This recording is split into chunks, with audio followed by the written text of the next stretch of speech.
Hey there folks, welcome to the latest episode of Marvelous Videos, where we're going to deep dive into the legacy of Crimson Dynamo, Iron Man's earliest and most enduring rival.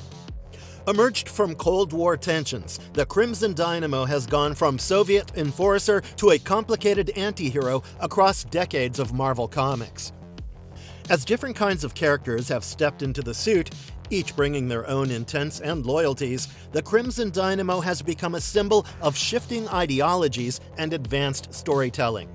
There's no denying his impact, whether you see him as a patriot, a villain, or a misunderstood character.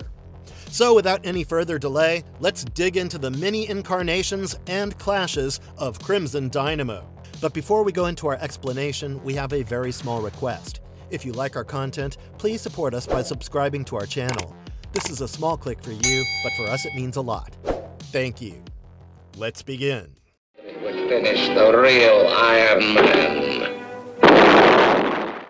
The birth of the Crimson Dynamo, Anton Vanko and the Soviet Iron Man project.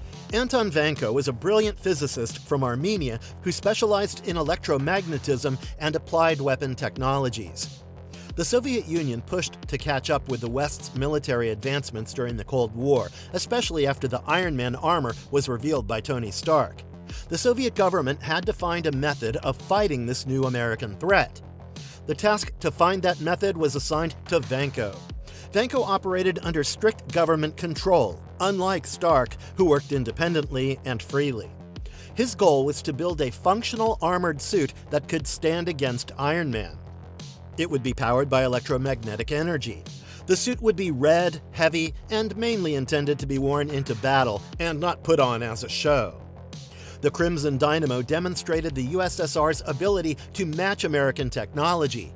It was a political symbol. Vanko carried out the orders without any hesitation and stayed focused on the technical aspects of it. He carried a silent admiration for Stark's freedom and creativity beneath the surface because, at the end of the day, Stark created out of his own choice, and Vanko created because he had no other choice. Vanko was sent to the United States once the armor was ready. He was instructed very clearly to infiltrate Stark Industries, sabotage all the operations, and access whatever technology he could. He was sent to weaken the American defense system in a silent and effective way. Vanko was professional enough to move around the facilities of Stark without being detected. However, as time progressed, he started seeing Stark as more than a rival. Stark was a genius, sure, but he was also someone who was driven by his own principles, and not simply an enemy to be defeated. This changed the way Vanko perceived his own role. Faced with this new understanding, Vanko made a choice to defect as he faced with this new understanding. He sought asylum in the US, joining Stark Industries after leaving the Soviet Union because he wanted to work without political pressure. Though Vanko's personal story ended tragically, the story of Crimson Dynamo carried on. It became a legacy which was passed down to new wearers, each with their own values and agendas shaped by Cold War tensions and shifting loyalties. The Crimson Dynamo was still the iconic representation of the technological and ideological struggle between East and West, which Vanko had begun, but others continued. There he is, Vanko. The legacy continues, successors to the Crimson Dynamo armor. The Crimson Dynamo was a story retold through the bodies that wore it. The Soviet Union reclaimed control of the Crimson Dynamo project after Anton Vanko defected and died in America. The armor was a state property that became a rotating weapon, which was reassigned and redesigned to meet shifting political goals. Boris Turganov was the first to take it on after Vanko. He was a KGB operative with no engineering background. He didn't really have any expertise, but he was chosen for his loyalty and aggression. Sent to America with Natasha Romanoff, he posed as her brother to infiltrate Stark Industries. His mission was to eliminate Tony Stark and retrieve stolen technology.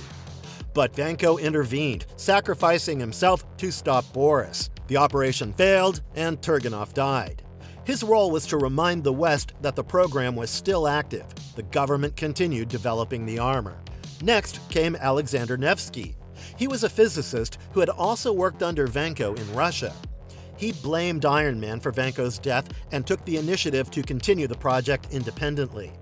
Relocating to the US under the name Alex Niven, he recreated the Dynamo suit and launched an attack against Stark.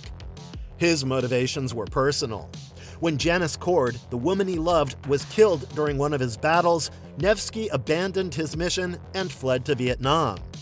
There, he briefly allied with other Soviet outcasts like Titanium Man and Radioactive Man. Eventually, Soviet forces tracked him down. He disappeared. The armor was recovered and returned to Moscow. Yuri Petrovich, the next replacement, was a tragedy in motion. He was kidnapped as a child and raised on anti-American propaganda. He was the perfect tool for Soviet manipulation. As Crimson Dynamo, Yuri's mission was to retrieve defectors. But what he discovered was that the government had lied to him about his parents' fate. He deviated from orders once his disillusionment affected his loyalty. The state eventually abandoned Yuri, and as a punishment, he was exiled to Siberia. The armor was reassigned. That's how these stories usually go. Dmitry Bukharin came next. His journey deserves its own frame, and we'll give justice to that later. For now, know that he is a lot more controlled than others because he didn't have any personal agenda. He wore the armor like a uniform, something to serve the mission.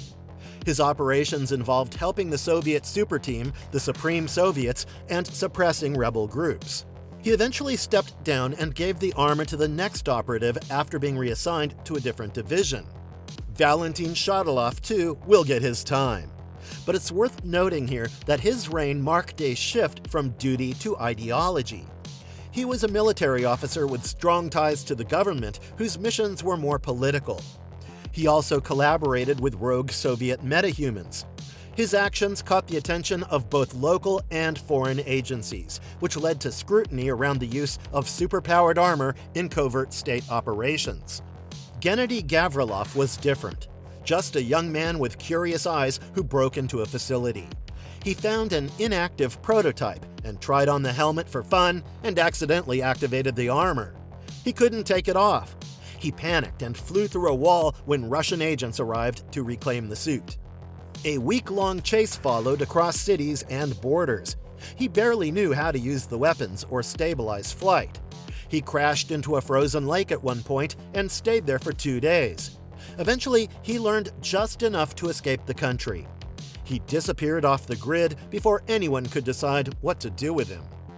Another Crimson Dynamo was sent by Lucia von Bardas during the chaos of the Soviet War. There was no known identity. It was just a body inside the suit. He ended up in Manhattan, tore through an extraction site, and was stopped by a coordinated shield response. The armor was recovered. The person inside never spoke. He was processed as an asset and stored in a facility with other enhanced detainees.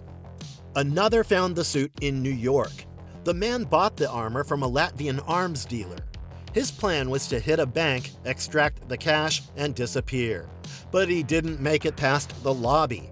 Iron Man interrupted, overloaded the chest core, and hit him with a repulsor shock that triggered a cardiac seizure. He barely lived. Days later, he accepted another contract, this time targeting a witness under federal protection in Texas. The hit took place outside a courthouse.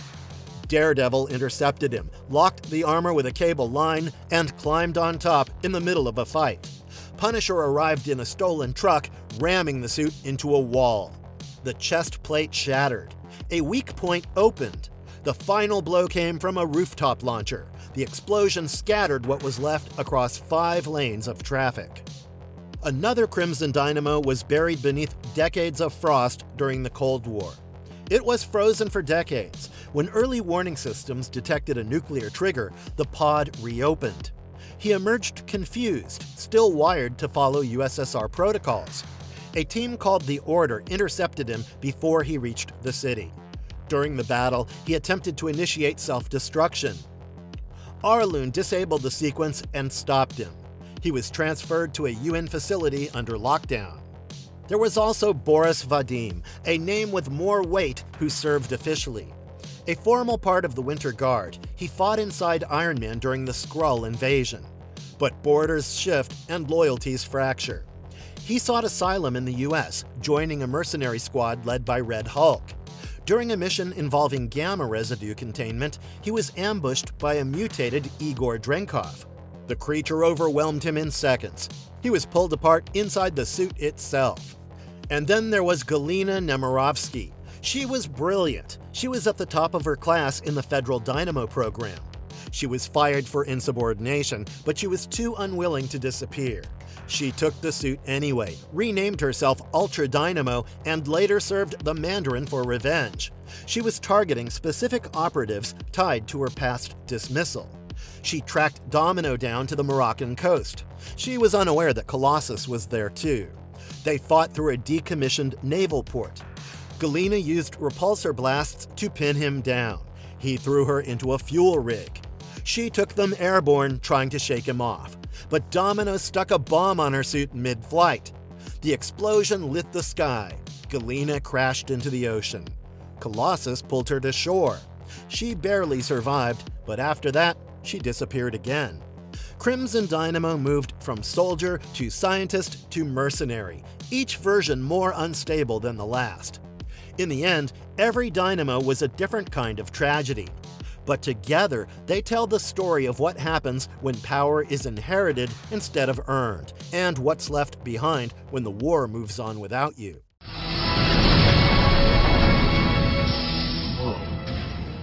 Powers, technology, and upgrades. What makes the Crimson Dynamo armors unique? The first Crimson Dynamo suit was heavy, loud, and electric.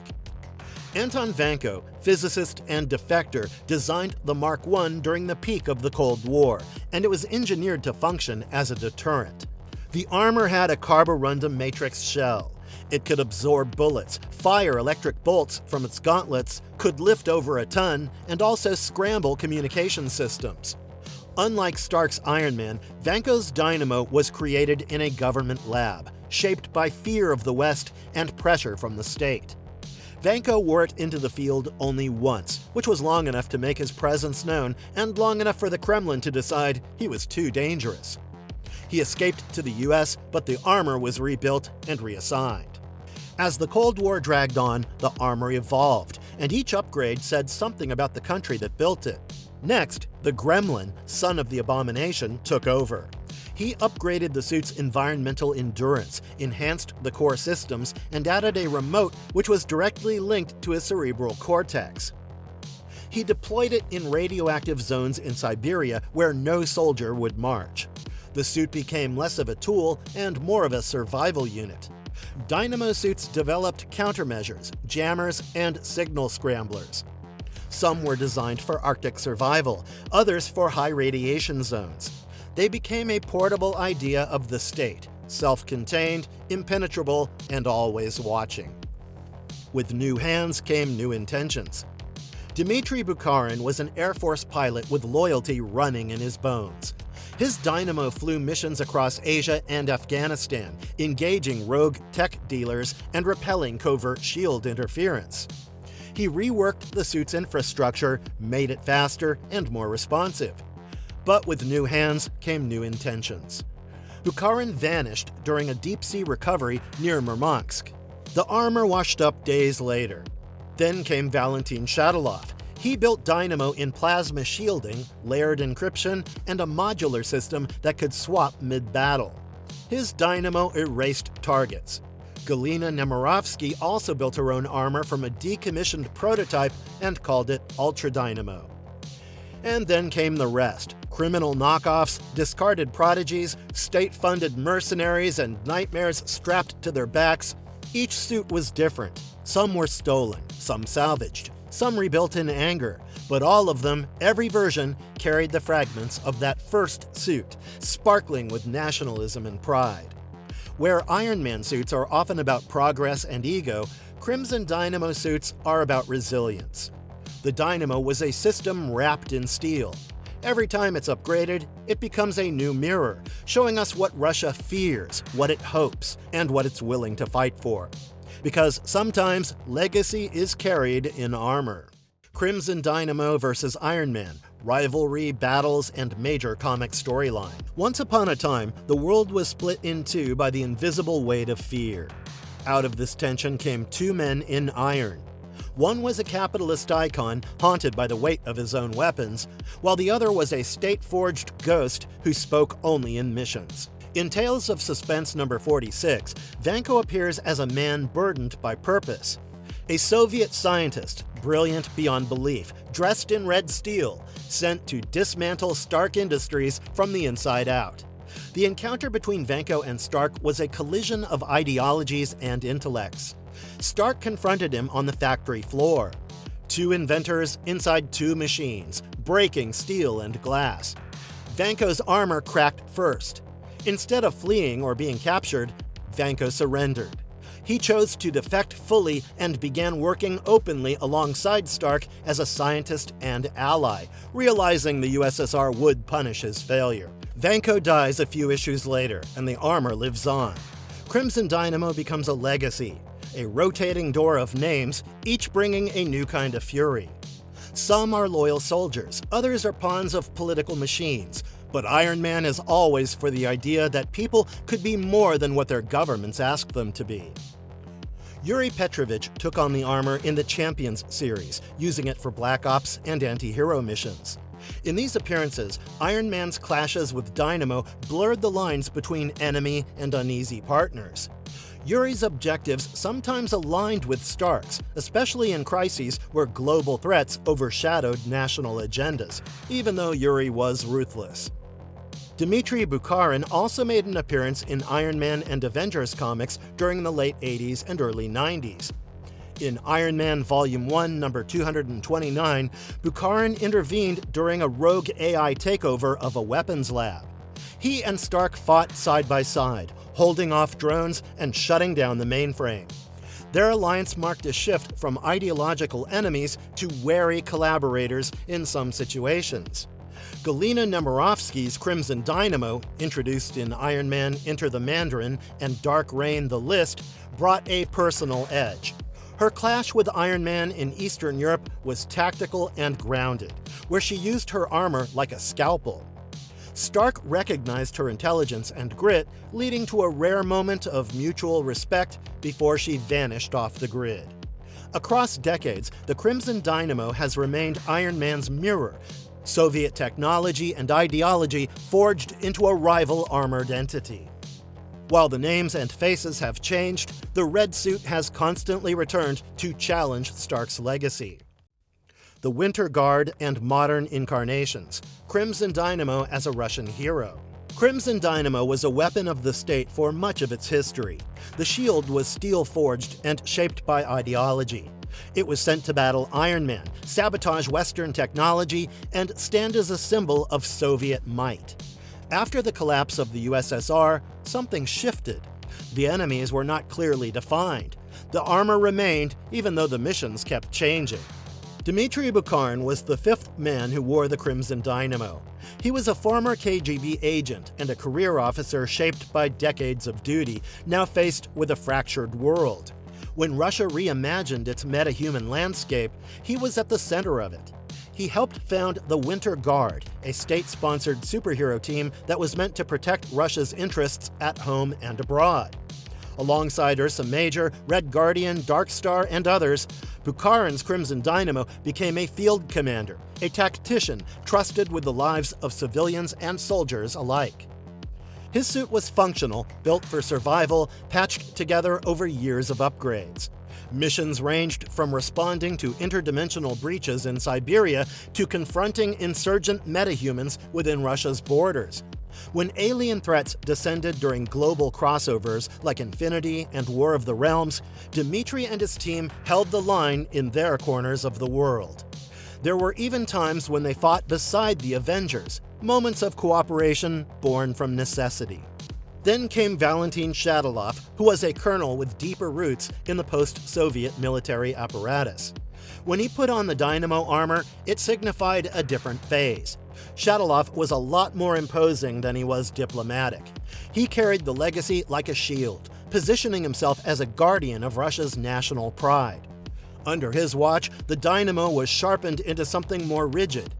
In key arcs across Iron Man and Dark Reign, the list, Shadalov's Dynamo clashed with both Western powers and internal adversaries, showing that the armor's power still demanded respect and fear. Crimson Dynamo! And this is Crimson Dynamo in other media, cartoons, films, and the MCU. Some characters are built to orbit around the spotlight, and Crimson Dynamo is one of them. Across decades of games, animation, and film, the red-armored ghost of Cold War science fiction keeps showing up, carrying the weight of a fractured homeland rivalry carved into Iron Man's legacy. First shown on the screens in the 1966 Marvel Superheroes cartoon, a walking weapon engineered by the Soviet Union and piloted by Anton Vanko. The man behind the armor has kept shifting. Iron Man 2 introduced Ivan Vanko, a hybrid of Crimson Dynamo and Whiplash. Mickey Rourke's Vanko was raw, stitched together from exile and revenge. His father had once worked with Howard Stark. He tore through Monaco with whips charged by grief, fought his way into Stark's world, and nearly unmade him. The name Crimson Dynamo was never mentioned, but the spirit of it was unmistakable. In Iron Man Armored Adventures, Ivan Vanko was seething with unresolved anger and appeared reimagined as a desperate figure, marooned in orbit and eventually crashing back to Earth.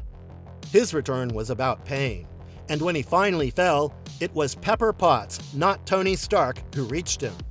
His fury cracked, if only for a second. The pattern continued. In Avengers Earth's Mightiest Heroes, Spider-Man, and Marvel Disc Wars, the armor kept returning with new names inside it. Valentin Shadalov and Galina Nemirovsky, each appearance adding another layer, another variation of a Russian soldier behind the steel. Sometimes a villain, sometimes a reluctant protector, always a symbol of something lost, be it ideology, country, or identity. We also see the legacy in games. Crimson Dynamo often plays the role of the obstacle. In Marvel Ultimate Alliance, Avengers Alliance, Iron Man 2, and LEGO Marvel Superheroes, he is the red wall you have to knock down. In Black Widow, it surfaced again. Alexei Shostakov, Russia's Red Guardian, brags about fighting the Crimson Dynamo before being corrected. It's a line meant to pass unnoticed, but instead it confirms that the name still echoes in the MCU's shadows.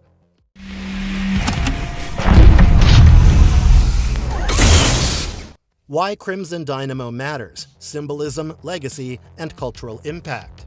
The Crimson Dynamo represents the features of technological warfare and ideological conflict that defined much of the Cold War era.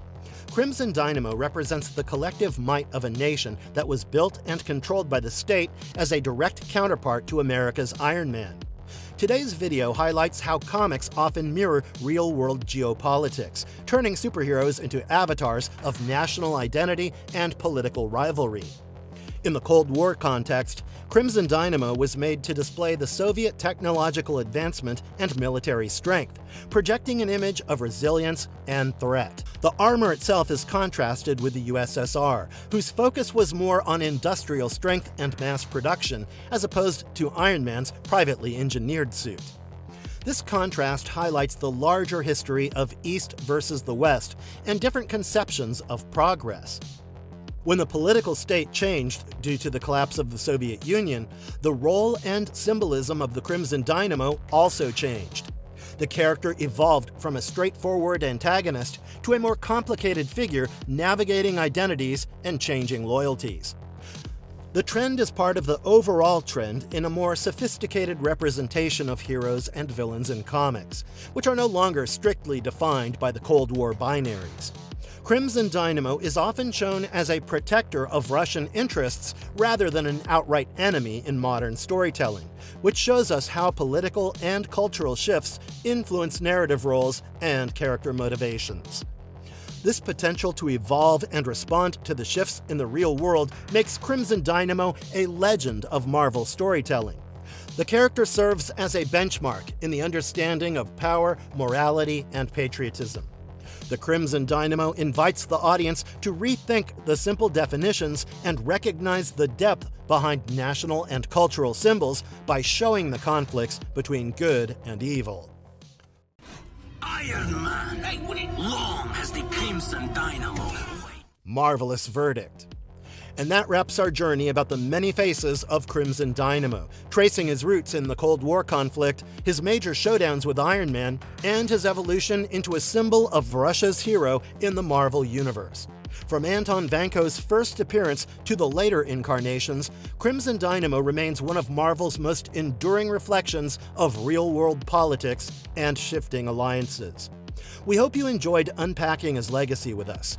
Let us know which version of the Crimson Dynamo left the biggest impression on you in the comments below. Until next time, stay safe and stay marvelous.